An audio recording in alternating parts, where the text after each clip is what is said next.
Clemson Football will play their final game of the 2023 season today in the Gator Bowl against Kentucky. The game starts at noon and will be broadcast on ESPN and available for streaming in the ESPN app. I predicted yesterday that Clemson would edge out Kentucky in overtime in a low-scoring game. I can't say I am incredibly confident in that pick, however, and it has very little to do with Kentucky. Kentucky is not a bad team, but they don't have a wonderful resume. They beat Louisville in the final game of the season, but I can't say Louisville has looked very good lately. If you think there are a lot of Clemson fans asking, how in the world did we lose to Miami and NC State? You should check out how many Notre Dame fans are asking, how in the world did we lose to Louisville? Their other decent wins were Florida and Mississippi State, both of whom finished with a losing record at 5-7. Outside of those victories, the Wildcats beat Ball State, Eastern Kentucky, Akron, and Vanderbilt. Oh, and they lost to South Carolina.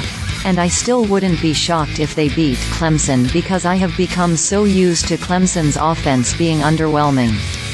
Don't get me wrong, the defense will have to step up today.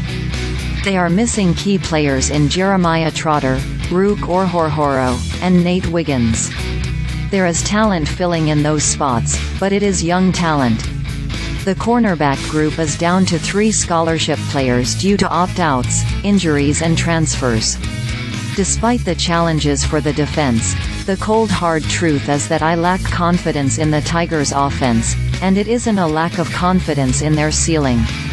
We have seen enough to know the ceiling is high for this group, but we have also seen enough to know that usually they come nowhere near that ceiling.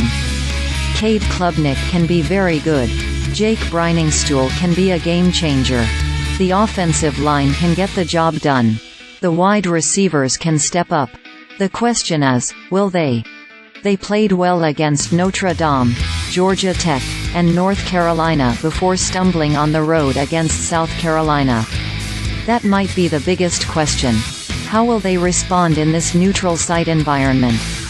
Outside of their performance in Syracuse, this offense has been bad away from Death Valley. Have they been bad because it isn't home, or because it was the other team's field? Can they put it together in a neutral environment? If it had not been for the hire of Garrett Riley, there would not have been much to be excited about for Clemson last offseason because the Orange Bowl was so disappointing.